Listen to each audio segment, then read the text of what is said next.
Hello, welcome to our first talk in the NMSU Climate Change Education Seminar Fall 2021 series, NMSUCCESS for short. My name is Eric McGrain, and I am a faculty member in the Department of Geography at NMSU and a member of the NMSUCCESS Committee. You'll see that we have enabled live captioning for the talk this evening. You should have the option to keep it on or to turn it off in your controls. You also can see the question feature, and please do use that for any questions, as we'll save some time for Q&A after the talk. I'm thrilled to introduce Dr. Craig Santos Perez for this evening's virtual talk and performance. Before introducing Craig, though, I'd like to do some brief ground setting, share information about this fall's series, and share a few brief thank yous. Although we are doing this series virtually, it is hosted by NMSU, which is embedded within a place and a community. We'd like to share NMSU's land acknowledgement. NMSU honors Native American knowledges and worldviews based on intimate relationships to the natural world. The genesis of the Southwest indigenous peoples, including the Pueblo, Navajo, and Apache, established their guardianship of the lands now occupied by New Mexico State University. As members of the state's land-grant university, we acknowledge and respect the sovereign Indian nations and indigenous peoples. We pledge to have a meaningful and respectful relationship with the sovereign Indian nations, indigenous communities, and Native American peoples within the institution. Additionally, in the context of this climate change series, and speaking as a member of the NMSUCCESS Steering Committee, we also recognize that indigenous peoples have historically and are presently often on the front lines of facing, addressing, and adapting to the consequences of climate change and resisting the causes of climate change. As members of the NMSUCCESS Committee, we believe that indigenous knowledges and practices are crucial to recomposing a just, sustainable, healthy, and flourishing future for the diversity of human and more than human life on our planet. Craig's talk and performance today is the first of our fall series. The next talk will be on October 20th, when Dr. Jennifer Atkinson will give a talk titled Climate Anxiety, Grief, and Hope, Moving from Angst to Action. Then on November 17th, Dr. Carletta Chief will present on unique climate change impacts on water resources of American Indians and Alaska Natives in the US. Both talks will be at 7 p.m. on Zoom, and you should see information on those in the chat. This series has been ongoing since spring 2018, and we would like to thank some of those who have supported the series along the way, including NMSU College of Aces and Arts and Sciences, the Provost, Senator Lujan's office, Las Cruces City Councilors, and NMSU Sustainability. The Department of English is also supporting the talk this evening. Thank you all. So now to introduce Craig. Dr. Craig Santos Perez is an indigenous Chamoru from the Pacific Island of Guam. He is the author of 5 books of poetry and the co-editor of 5 anthologies. He is a professor in the English department at the University of Hawai'i, Manoa, where he teaches Pacific literature, creative writing, and eco-poetry. While Craig lives and writes in a place far away physically from the US Southwest, his insights and his work are certainly relevant to us here in New Mexico. Craig's is an essential voice in the face of the ongoing and relentless intertwining of ecological and social catastrophes of the present. In relation to his creative work on climate change, I think particularly of Craig's book of poetry, Habitat Threshold, which I'm happy he'll be sharing from to this evening. I recently wrote a short review of that book and would like to share just a few very small pieces of that to contextualize Craig's work. The cover of the book, which Craig will share with you, is a triptych, including 3 photographs. The center image, which takes up the majority of the cover, is a photo taken by the poet of his father holding the poet's daughter at a beach in Oahu, where Craig lives. The top image is a photograph of a glacier calving in the Arctic, and the bottom image is a photograph of wildfire in California. The cover is a fitting reflection of the poems in this striking collection, in which the poet's tenderness for family and his children in particular is consistently juxtaposed with global environmental and ecological catastrophe. Craig's poetry strikes a variety of tonal registers, from gentle and caring to bitingly satirical, from outraged and dark to playful and devastatingly funny. Readers and listeners will find a range of forms, including narratives, lyrics, lullabies, erasures, prose poems, odes, concrete poems, elegies, praise poems, and recyclings, in which Perez riffs on works by others, including Dr. Seuss, One Fish, Two Fish, Plastics, Dead Fish, Irving Berlin, Christmas in the Capitalocene, Maggie Smith, Good Fossil Fuels, and Wallace Stevens, 13 Ways of Looking at a Glacier. In his recycling of Allen Ginsberg's famous poem, America, Perez concludes the poem with, quote, "America, I'm putting my native shoulder to the medicine wheel." I think of Perez's work as a kind of medicine for the toxicities of the present. His unflinching attention to staying with the trouble, to reference social theorist Donna Haraway, whom Perez quotes in an epigraph to Habitat Threshold, is urgent and critical and threaded with love and care. Thanks, Dr. Perez, for joining us this evening, and I'll hand it over to you. Hafade, aloha. Thank you so much, Eric, for that really thoughtful introduction. Thank you also for the invitation to join the Climate Change Education Seminar Series, which I'm honored to kick off this semester. Thank you for all the sponsors and co-sponsors of NMSUCCESS. Wishing everyone at New Mexico State University a healthy and safe start to the fall semester during these very difficult times. I'm going to share some poems from my collection, Habitat Threshold.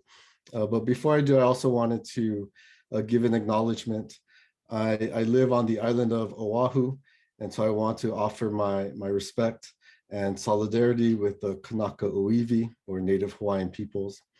I also want to send my respect and solidarity to the indigenous peoples of the Southwest, of the lands, protectors of the lands and waters upon which you all dwell.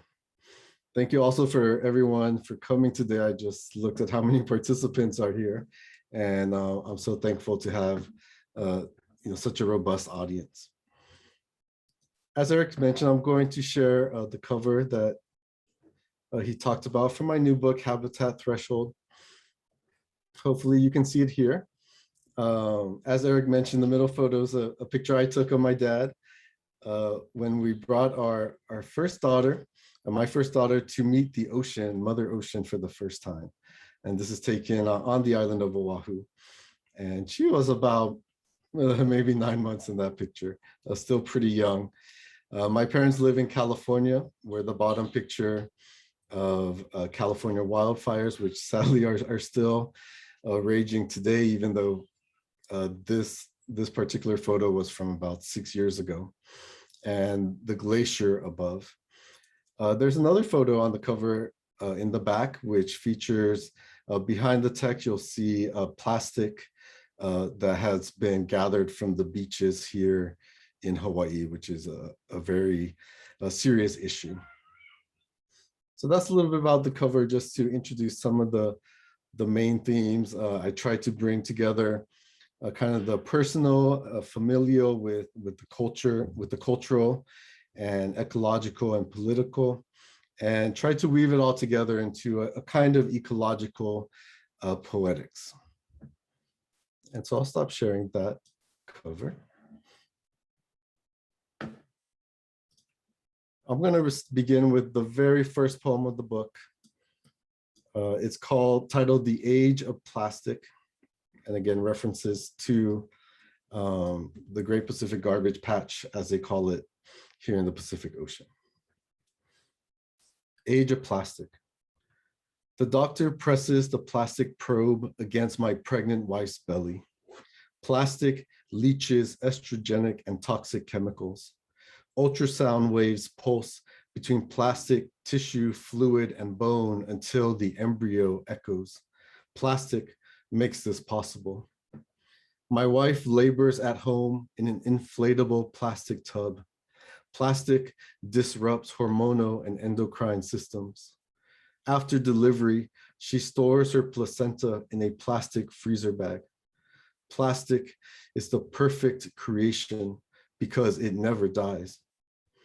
Our daughter sucks on a plastic pacifier. Whales, plankton, shrimp, and birds confuse plastic for food. The plastic pump whirls. Breast milk drips into a plastic bottle. Plastic keeps food, water, and medicine fresh. Yet, how empty plastic must feel. To be birthed, used, then disposed by us, degrading creators.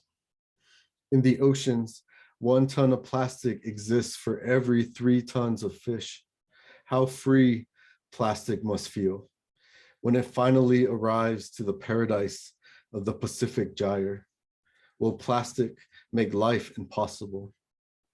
Our daughter falls asleep in a plastic crib, and I dream that she's composed of plastic so that she too will survive our wasteful hands.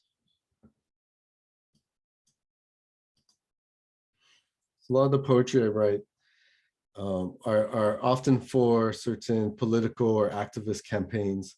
And that first poem was for a kind of a plastic awareness month here in Hawaii, trying to raise awareness about this issue and the ubiquity of plastic.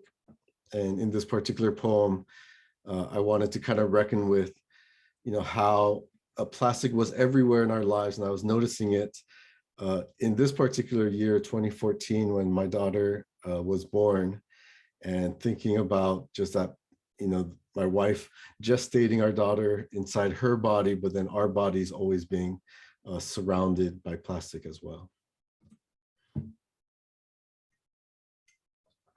Okay, this next poem, you'll see my daughter comes in many of these poems. This book was written over the past 6 years, and so kind of follows her throughout her life. This next poem was written when she started teething. And so I was home a lot. My wife and I were just caring for her and watching the news, which has not been great over, since that time. Teething borders. Our daughter won't stop crying, so we massage her red, swollen gums with our fingers and sing. Row, row, row your boat gently down the stream. Merrily, merrily, merrily, merrily, life is but a dream. On the news, a makeshift boat filled with refugees capsized in the Mediterranean. Those with life jackets float like bright yellow teeth. The others swallowed by the sea's territorial mouth. How many fled Boko Haram, the vanishing of Lake Chad, the floods in East Africa? How many more will be desiccated by the Sahara Desert or macerated by traffickers at Libya's salivating shore? How many will survive only to be gnawed by the jaws of Europe? Our daughter won't stop crying, so we give her a teething ring to chew. Row, row, row your boat gently down the stream. Merrily, merrily, merrily, life is. On the news, refugees from Central and South America are detained at the US-Mexico border and separated from their children. Some are so young they still have baby teeth, others unaccompanied. How many fled drug cartels, abusive men, and gang violence? How many more will be devoured by La Bestia, dehydrated by the Sonoran Desert, and torn apart by La Migra's incisors? How many will survive only to be spit out from the rotting cavities of America? Our daughter won't stop crying, so we give her a cold bottle to nurse. Row, row, row your boat gently down the stream. More than half of all border walls around the world have been built since 2001, justified by wars on terror. But refugees are not the true terror. The true terror is that 34,000 people are forced from their homes every day. And by the end of this year, 65 million will be uprooted. And in the coming years, climate change will displace millions more. Half will be children. We swaddle our daughter in our arms. Row, row, row. A caravan of migrants approaches our teething borders. Will we build a tender country where the only documents needed for citizenship are dreams of sanctuary?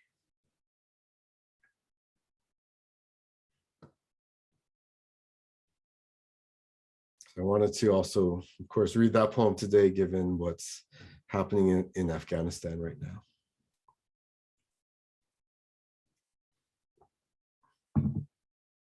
Okay, this next poem is titled Rings of Fire, and it takes place when our daughter is 1 year old.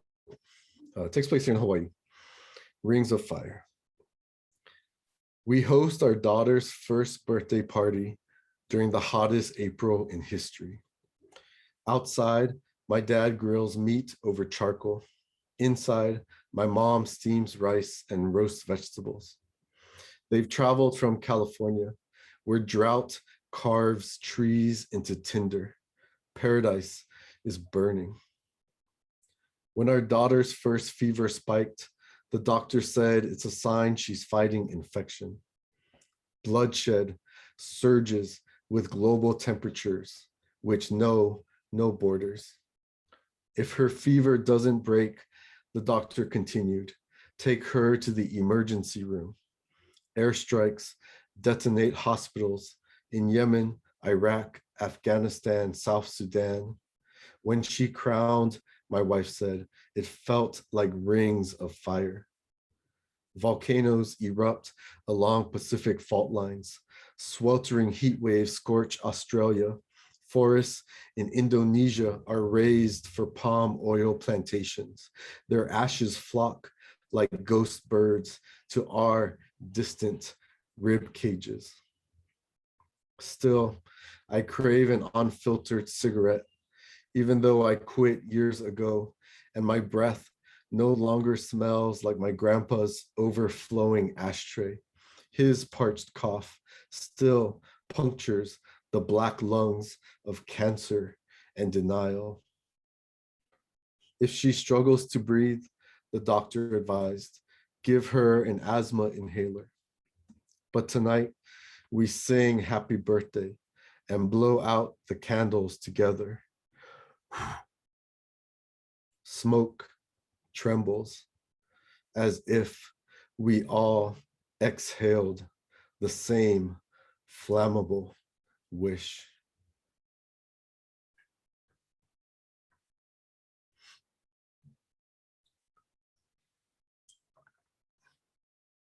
So that poem was written in 2015, and sadly, as I mentioned, the fires are still raging.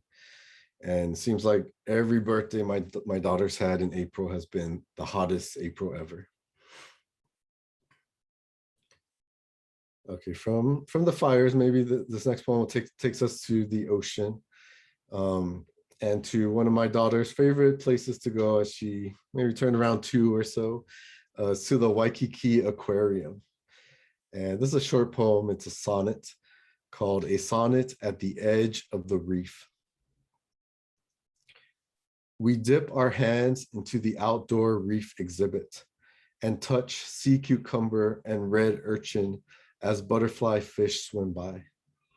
A docent explains, once a year after the full moon, when tides swell to a certain height and salt water reaches the perfect temperature, only then will the ocean cue coral polyps to spawn in synchrony a galaxy of gametes, which dances to the surface, fertilizes, opens, forms larvae, roots to seafloor, and grows generation upon generation.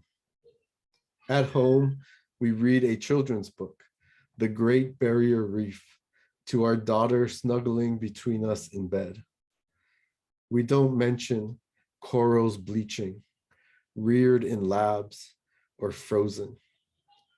And isn't our silence, too, a kind of shelter?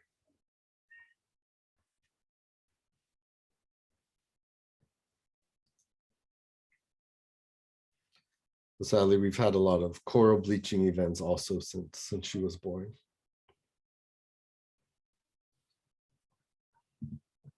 Okay, this next poem is around the same theme as Teething Borders, thinking about the refugee crisis. This poem I wrote for World Refugee Day. And here in Hawaii, this particular year, the Syrian refugee crisis was on the news. And so there was a kind of a fundraising event for those refugees. And I wrote this poem and got to perform it there. It's called Care. Our daughter wakes from her nap and cries. I pick her up, press her against my chest, and whisper, Daddy's here, Daddy's here. Here is the island of Oahu, 8,500 miles from Syria. But what if Pacific trade winds suddenly became flames and shrapnel indiscriminately barreling towards us? What if shadows cast upon our windows aren't plumeria tree branches, but soldiers and terrorists marching? Daddy's here, I whisper. Would we reach the Mediterranean in time? Am I strong enough to straighten my legs into a mast, balanced with the pull and drift of the currents? Am I brave enough to bear her across the razor wires of foreign countries and racial hatred? Could I plead, please help us? Please just let us pass. Please, we aren't suicide bombs. Could I keep walking if my feet crack like halabi pepper fields after 5 years of drought, after this drought of humanity? Daddy's here, Daddy's here. Trains and buses rock back and forth, back and forth, back and forth to detention centers. But what if our desperate boat capsizes? Could I inflate my body into a buoy to hold her above rough waves? Daddy's here, Daddy. Will drowning be the last lullaby of the sea? Or will we carry each other towards the horizon of care?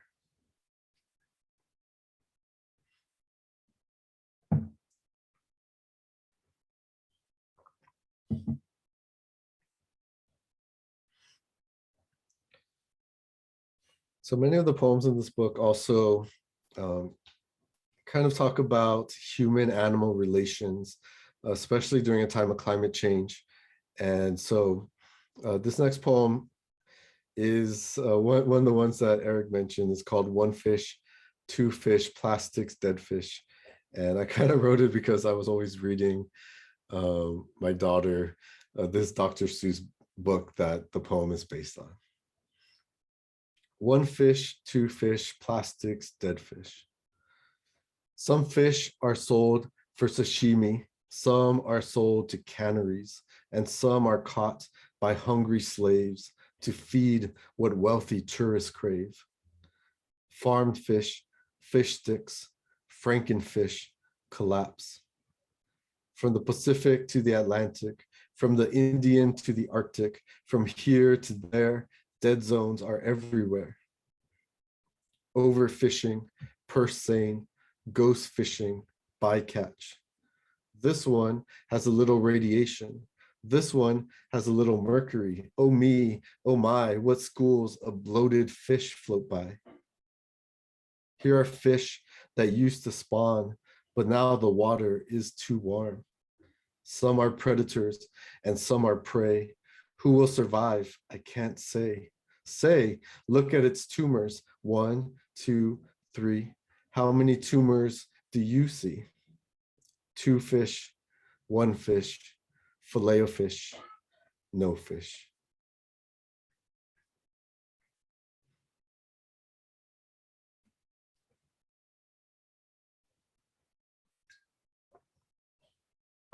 Okay, this next poem takes us to another one of my daughter's favorite places, the Honolulu Zoo.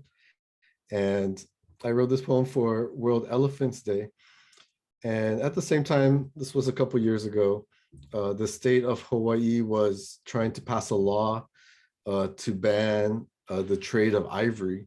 Many people don't know, but actually Hawaii has the 3rd largest illegal ivory market behind New York and California.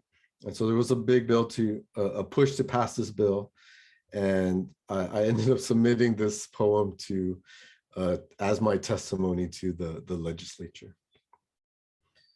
It's called Blood Ivory. When we reach the elephant enclosure, I lift our daughter up so she can see them playing in shallow ponds. Look, I say, they love the water, just like you. Today, 96 elephants are being massacred across Africa's scarred savanna. Armed poachers surround the herds who stomp, trumpet, and encircle their calves. Bullets, those small human tusks, bite through thick, wrinkled skin. Do the men still feel awe or majesty, or do they only feel their own awful poverty as they sever the incisors once used to split bark and forage? Warlords will sell this white gold to be carved into jewelry, relics, and art, then smuggled across the planet, our man-made elephant graveyard. This year, 35,000 will be slain. Our daughter waves goodbye to them as we walk towards the exit. Do we build zoos to save what we've sacrificed, to display what we dominate, or to cage our own wild urge to kill every breathing being? Our daughter plays with a stuffed elephant doll in the gift shop. Look, I say, it has ears, eyes, and a mouth, just like you. She touches its tusks, smiles, then touches her own teeth.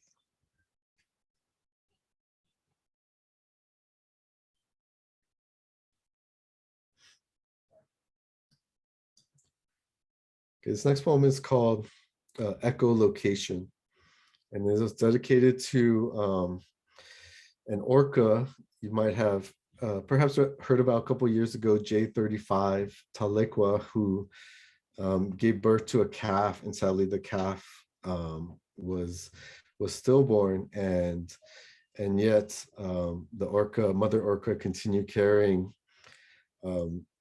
her dead calf's body for several weeks. And this was along the West Coast. News of it reached Hawaii, and kind of my wife and I were following that story. Being as new parents, we were very, I think, emotionally touched by what was happening. And so I wrote this poem, Echolocation. My wife plays with our daughter while I cook dinner. On the news, we watch you struggle to balance dead calf on your rostrum. Days pass. We drive our daughter to preschool and to the hospital for vaccinations. You carry your child's decomposing body 1,000 nautical miles until every wave is an elegy, until our planet is an open casket. How do you say sorry in your dialect of sonar calls and whistles? What is mourning but our shared echolocation? Today, you let go so her body could fall and feed others. Somehow, you kept swimming. We walked to the beach so our daughter can build sandcastles. May she grow in the wake of your resilience. May we always remember, love is our wildest oceanic instinct.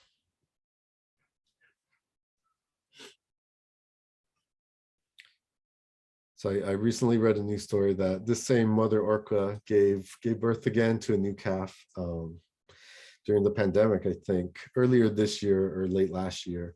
And that calf seems to be very strong. And so that's a bit of good news after that poem. Okay, I just have 2 more poems to share. This next one is called The Last Safe Habitat, and it's dedicated to a native Hawaiian bird called the Kauai o'o. It's a kind of a honey creeper. And the song of this particular bird was last heard here on the islands in 1987. The Last Safe Habitat. I don't want our daughter to know that Hawaii is the bird extinction capital of the world. I don't want her to walk around the island feeling haunted by tree roots buried under concrete. I don't want her to fear the invasive predators who slither, pounce, bite, swallow, disease, and multiply. I don't want her to see paintings and photographs of birds she'll never witness in the wild. I don't want her to imagine their bones in dark museum drawers. I don't want her to hear their voice recordings on the internet. I don't want her to memorize and recite the names of 77 lost species and subspecies. I don't want her to draw a timeline with the years each was first collected and last sighted. I don't want her to learn about the Kauai o'o, who was observed atop a flowering ohia tree, calling for a mate day after day, season after season, because he didn't know he was the last of his kind. Until one day, he disappeared forever into a nest of avian silence. I don't want our daughter to calculate how many miles of fencing is needed to protect the endangered birds that remain. I don't want her to realize the most serious causes of extinction can't be fenced out. I want to convince her that extinction is not the end. I want to convince her that extinction is just a migration to the last safe habitat on Earth. I want to convince her that our winged relatives have arrived safely to their destination, a wondrous island with a climate we can never change, and a rainforest fertile with seeds and song.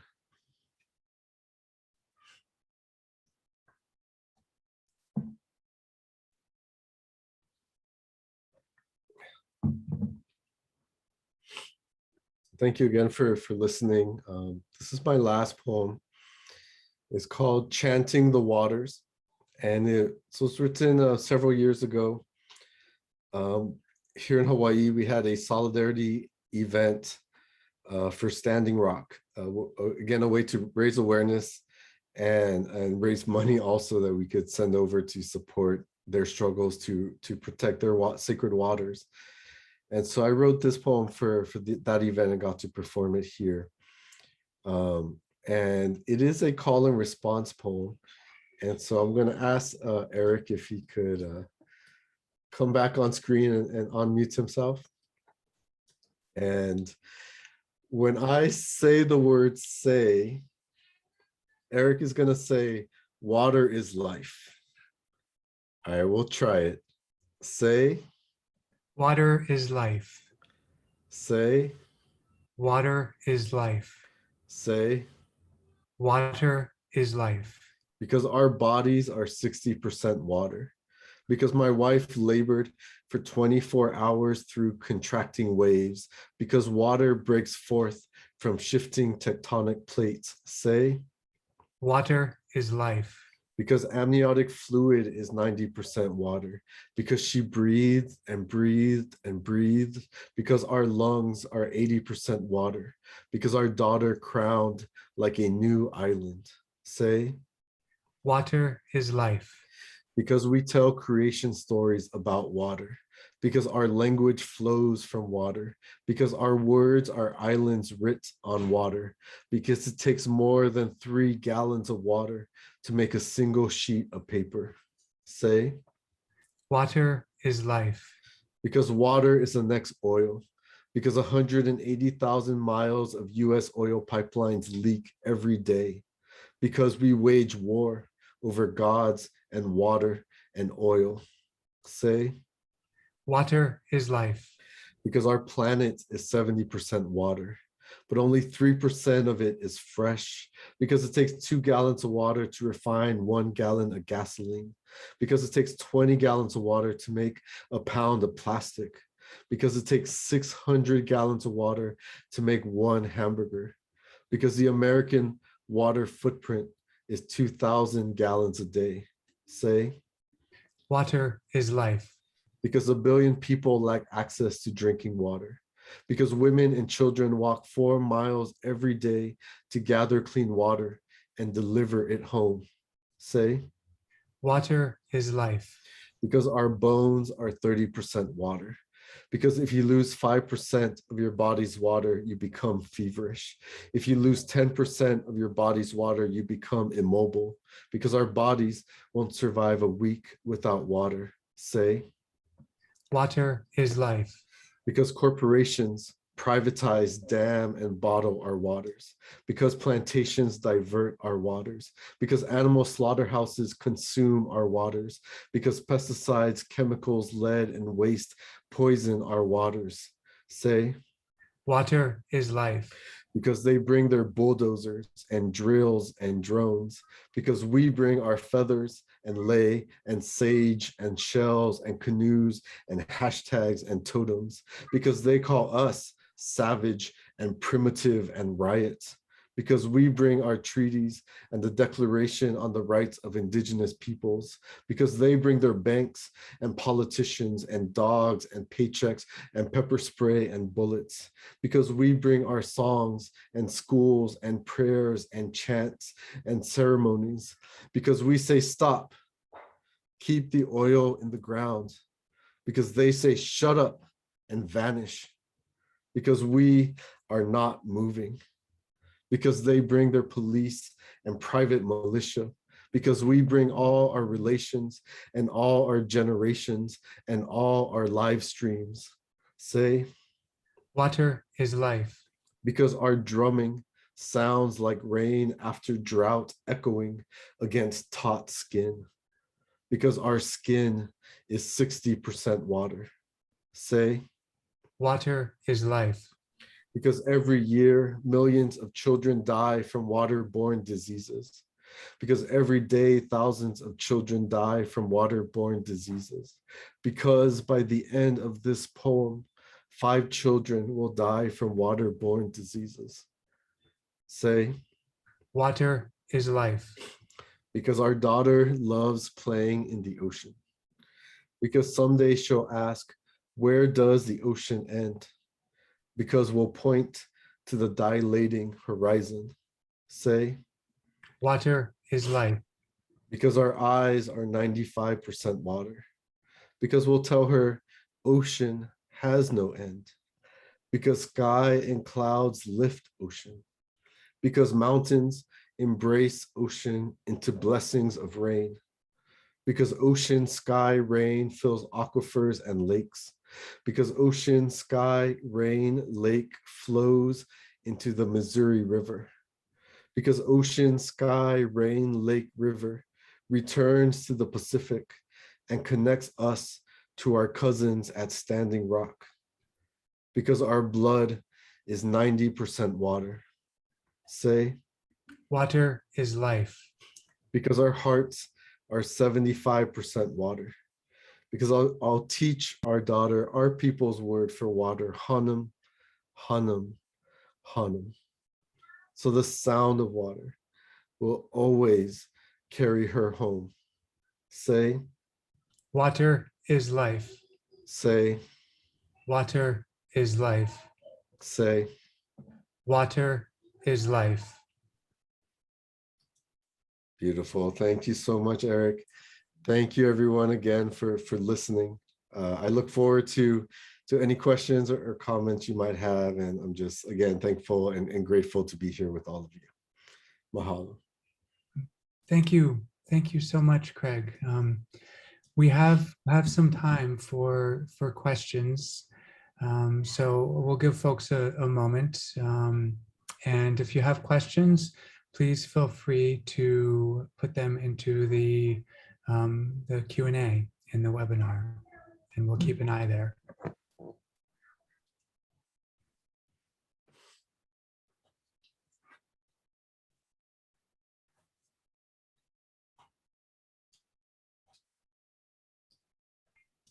And as folks we're getting a few comments in the questions, and as folks are thinking of questions that you might want to ask, something that, well, a number of things.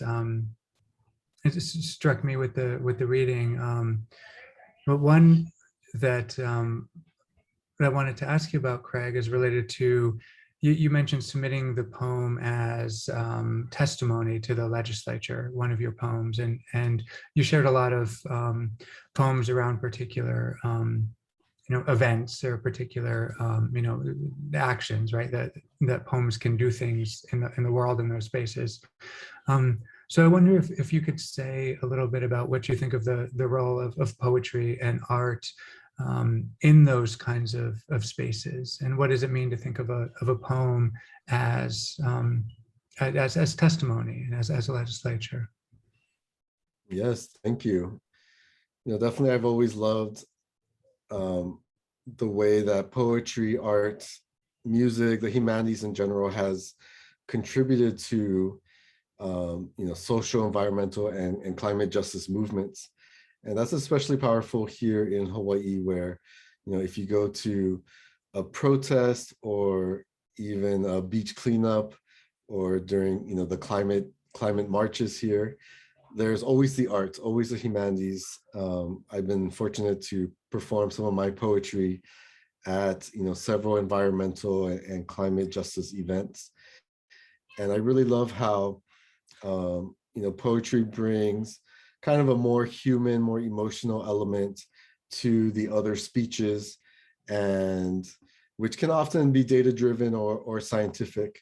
And I think, giving a space for people to share their artistic creations really gives that more human, emotional dimension, and kind of can share how, these big events, like whether it's a hurricane or war or climate change, I believe that, the humanities can really tell those stories in which we can connect to in a more deeper human way. And so, I'm not a very good organizer in terms of activism. I'm not good at like organizing petitions or things like that. But what I try to contribute as a poet is, my poems and, the emotions that I have about these issues. And of course, you can, share your work at protests and so on. But it's also nice to have poetry enter into unexpected places like the legislature. And it's great here because sometimes you'll see Hawaiian musicians actually sing songs as their testimony. I've seen like hula dancers, for example, dance hula is another form of protest. And so, I just love how creative the climate justice movement is in particular. And I think the arts and humanities offer something important in terms of telling deeper stories about whether it's climate change or racism and so on. Great, thank you. We have a question in one of the particular poems in Habitat Threshold. So Tanya asks, I love the haikus in Habitat Threshold and wondered why you changed the traditional form of 3 lines. Great question, thank you. Thanks for reading the book. Yeah, there are quite a few haiku throughout my work, and partly that's an homage to some of the great Chinese and Japanese haiku poets who wrote a lot about nature and talked about the haiku form as being a really powerful way to write about nature, because it's so crystallized, and you only have a few words or a few syllables even to capture what you feel in that engagement with the natural world. And so that's why I write a lot of kind of eco haikus, and I play with their form partly because I'm thinking about, the nature that we experience today. The environment is very different from those haiku poets of, the cold mountain poets or the Japanese haiku poets like Basho, for example. Our world is very different, and it's changed because of, whether it's fossil fuels or, other human activities. And so I wanted to kind of embody that sense of change and fragmentation and disruption in the form itself of the haiku. And so the haikus are very fragmented all over the page, partly to signify that nature or the environment itself has changed.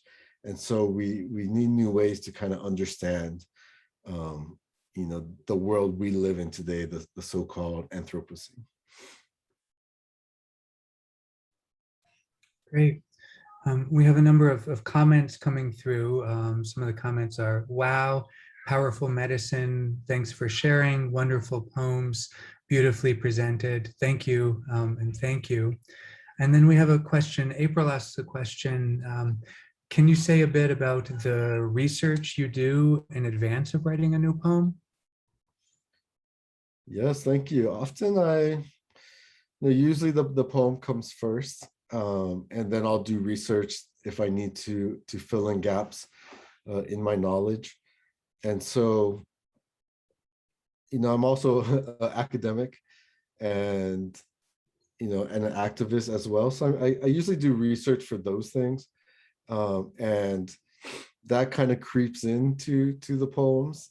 Sometimes if I'm working on academic essay on, how like climate change is impacting the Pacific Islands and the Pacific Ocean, I'll kind of get exhausted working on that academic research and doing footnotes and citations, and I'll just want to write a poem.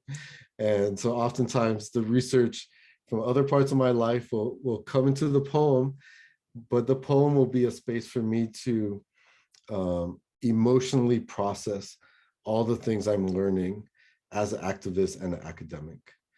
And so poetry for me, it's really been kind of cathartic in a way, or at least a space where I can wrestle with all the really deep fears and anxieties that I've had, kind of trying to confront how the world is changing. And of course, being a new parent, also another layer of anxiety and worry, that poetry has become a space where I can deal with that, as well as, of course, the research. And so the biggest struggle is just trying to find creative ways of including the information into the poem without it taking away too much from like the rhythm or the story of the poem.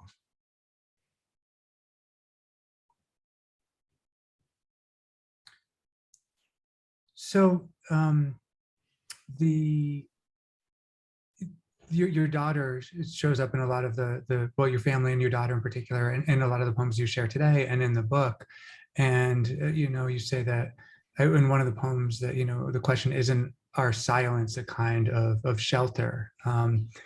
And the poems kind of seem to grapple with the wanting to shelter your child, and also wanting to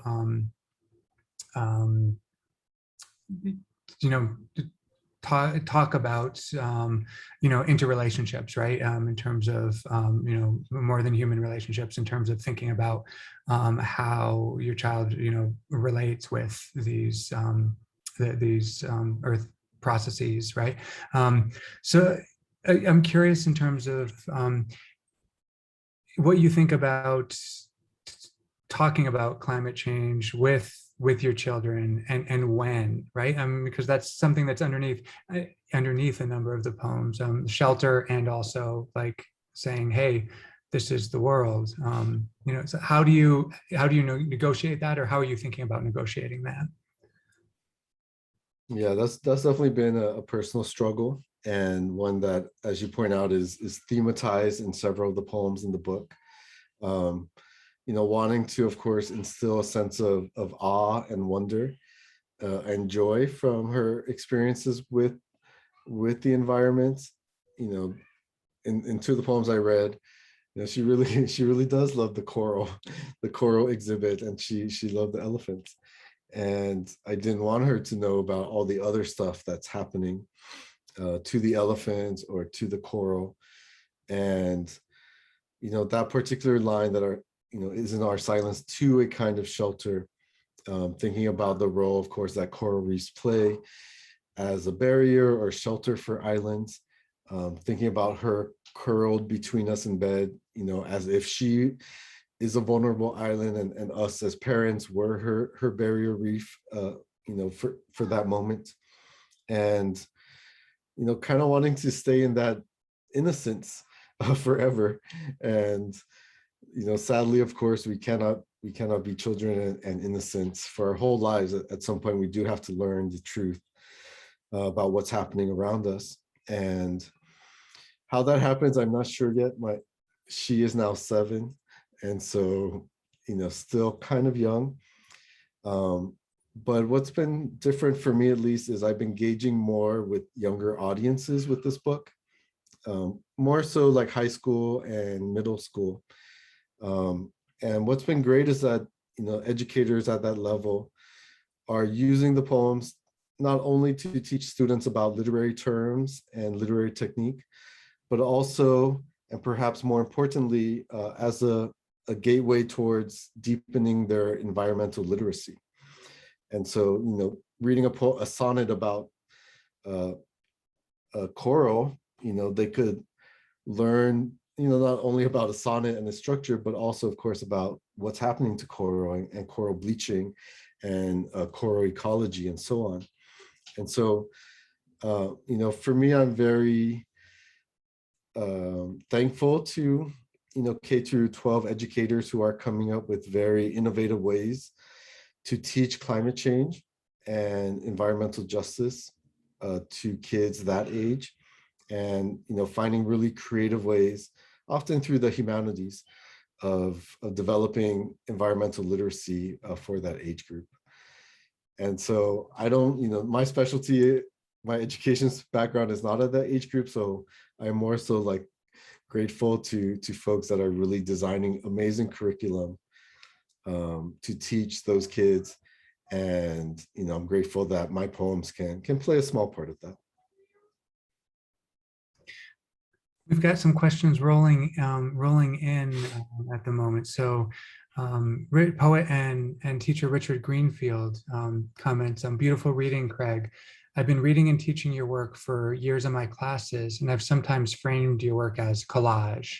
Though at the same time, I'm aware from some of your critical work that Chamoru poetry uses a call and response mode that juxtaposes Chamorro language, other voices, hard research, YouTube videos, and lyric language. And Richard wonders if you'd resist the term collage, whether collage perhaps has a legacy of modernist poetics or a whitewashing of a non-Western poetics. Well, awesome. Thanks so much, Richard. I'm a big fan of Richard's work as well. We share a publisher, so it's super exciting to know that you were here. Thanks so much for teaching my work as well. No, I definitely embrace the collage technique and tradition. I have taught a course on visual poetics here at the University of Hawai'i, and so we talk a lot about kind of the history and theory of poetic collage and pastiche, palimpsest, and so on. And my background as well is in modernist and postmodern American European poetries, and so I've been really heavily influenced by those techniques and trying to find ways where I can kind of indigenize the way I think about poetics. And so, for me, collage often takes on a kind of maybe like a genealogical form. Collage is also, at least in my own work, a way where I can kind of in a post-colonial sense, like weave together histories and culture that has been fragmented by colonialism. And so that's often how I think of it in my own work. And then, of course, as you mentioned, call and response and chant is pretty common in indigenous Native American and Pacific Islander oral storytelling and poetics. And so I also try to kind of bring together both the visual and the oral in my own kind of idiosyncratic poetic structures and forms. Great. We have a question related to sea level rise and whether you've written about sea level rise in the context of Hawaii. One of the questions, Bernardo asking about Hawaii's coasts and according to your research, what effects does sea level rise have on Hawaii, and if you've written poems about that. And I guess, extended, I'd say, in terms of, if you say anything about like other low-lying Pacific islands, without the mountainous aspects that Hawaii has. Yeah, so thanks for that question. In my book, I have a poem that's about the ocean. It's called Praise Song for Oceania. And part of that, one of the themes is sea level rise, but it's more general, not necessarily specific to Hawaii. I haven't personally written a poem about sea level rise in Hawaii, but I have written an academic essay about Hawaiian poets writing about sea level rise here in Hawaii. And as Eric mentioned, this is volcanic mountainous islands. And so sea level rise is not an existential threat in the same way it is for low-lying atoll islands in other parts of the Pacific. But here in Hawaii, the main damage it will cause is, of course, towards the coastline. So it'll impact those who live along the coast. It would, in some ways, devastate the tourism economy. Many hotels are, of course, along the coast. Waikiki would be totally inundated, and it would cause other kinds of property damage. Many of the roads go along the highway to reach certain parts of the island, so those would be severely damaged. It would cause a lot of harm. There are some Hawaiian cultural sites that may also be flooded, and so I'm referring a lot to studies that have been done on how sea level rise will impact the Hawaiian archipelago. So those are the different ways. And the Hawaiian poets that I write about, it's very interesting how they write about this topic, because many Hawaiian poets are also decolonial poets, and they are very critical of the tourism industry, which is also very damaging. And so they don't necessarily mourn the potential flooding of a place like Waikiki. You know what I mean? Because it will kind of reclaim the land in a way, maybe push tourism away from Hawaii. And then also some Hawaiian poets talk about, the ocean being an actual like being and a deity to some degree. And so, they kind of welcome the rise of the waters in a sense that it has the agency itself of the ocean, right? And so even though it caused a lot of damage to industry and possibly to people, we have to respect the being of the ocean, the agency of the ocean, the kind of animism of the ocean to go where it needs to go during a time of climate change. I've written elsewhere about other Pacific Islander poets writing about rising sea levels. But yeah, definitely it doesn't, just as climate change has disproportionate impacts to peoples and places, same in the Pacific, where sea level rise is going to affect all of us, but to varying degrees. So we're going to, we've got a few more, and I think we're going to do two more questions. Carol Campbell wants to get your book, so another book out there, and comments that these poems are powerful. And Carol asks, has being a parent intensified your personal commitment to combating climate change? Yes, definitely. I've been involved in kind of environmental movements here in the Pacific, maybe around 20 years, and partly because where I grew up in Guam, it's a very militarized island and the US territory. And so a lot of my earlier writing more so addressed environmental justice issues related to militarization. But since my first daughter was born in 2014, also around the time of, the Paris Climate Accords and all that. And so it kind of happened at the same time where I started to become more involved in climate justice. Just coincidentally, my daughter was born that year too. And so even though I was already committed to these eco-justice movements, that definitely came to the foreground and became more urgent to me as a parent, thinking, as many indigenous peoples do, thinking intergenerationally, wanting, not only her generation, but as they say, 7 generations ahead, to think about, how our actions are going to impact them, and think about the world that we're that they'll be inheriting in a way to, to be not as dystopic as is imagined at times. So yes, definitely. And now I have 2 daughters, so it's doubly urgent in some ways.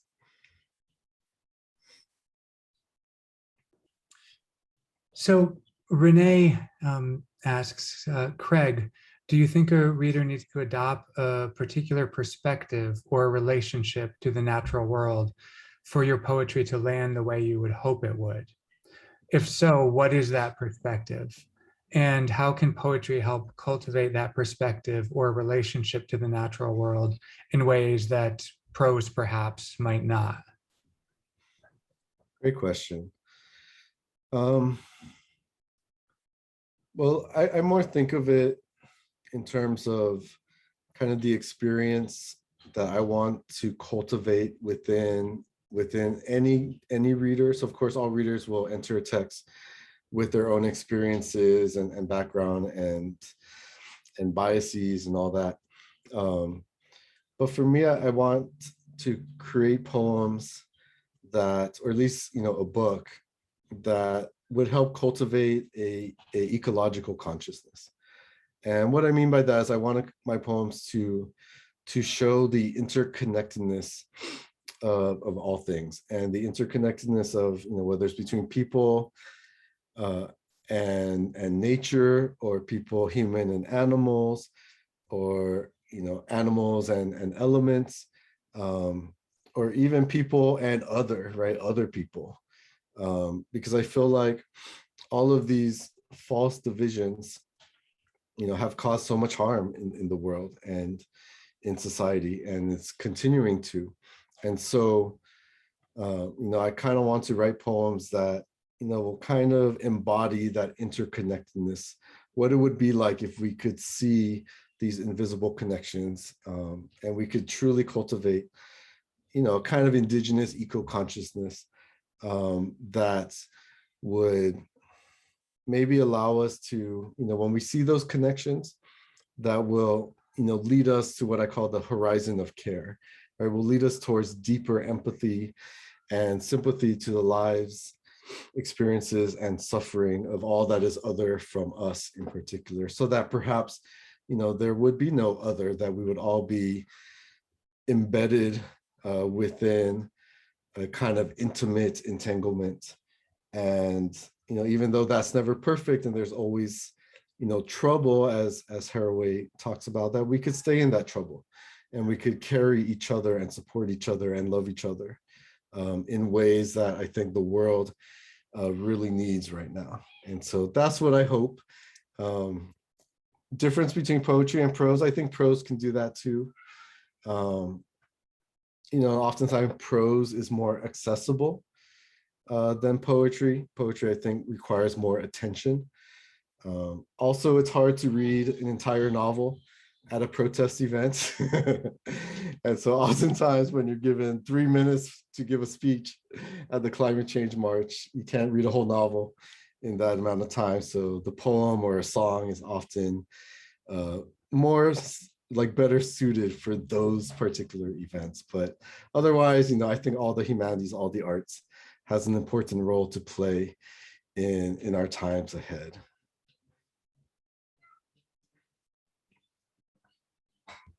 Well, thank you, Craig. Thank you so much. I think that's a beautiful moment to finish on, and very grateful for you spending the time with us here in our series. And for folks in the audience, just a reminder that the next talk will be on October 20th, when Dr. Jennifer Atkinson will speak on climate anxiety, grief, and hope, moving from angst to action, which I think will, pick up on some of the things that that Craig brought to us this evening. So thank you so much, Craig. Thank you, everyone, for joining us, and have a good evening. Thank you, everybody. Please take good care.